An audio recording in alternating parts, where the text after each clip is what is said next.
સુરત નવી civil hospital nursing વિભાગના ચોથા વર્ગના વિદ્યાર્થીઓને ડિગ્રી એનાયત કરાઈ હતી। વીએનએસયુના કુલપતિ ડૉક્ટર કિશોરસિંહ ચાવડાના હસ્તે ડિગ્રી એનાયત કરવામાં આવી। 58 જેટલા વિદ્યાર્થીઓને ડિગ્રી એનાયત કરાઈ છે। સાથે પ્રથમ વર્ષના વિદ્યાર્થીઓને શપથ લેવડાવવામાં આવ્યા છે। નર્સિંગ વિભાગના વિદ્યાર્થીઓએ કઈ રીતે દર્દીઓ સાથે વર્તવું અને કઈ ફરજોનું ધ્યાન રાખવું તે બાબતે માર્ગદર્શન અપાયું છે। નર્સિંગ કાઉન્સિલિંગના ઇકબાલભાઈ કડીવાલાએ વિદ્યાર્થીઓને શુભકામના પાઠવી હતી। गवर्नमेंट कॉलेज ऑफ नर्सिंग के आज के 11वें नर्सिंग स्टूडेंट्स के पदवीदान समारोह में आज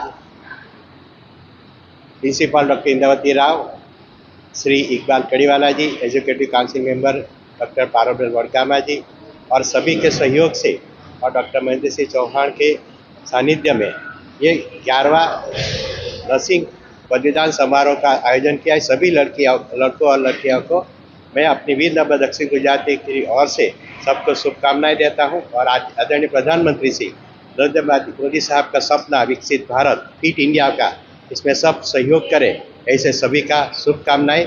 वंदे मातरम, भारत माता की जय।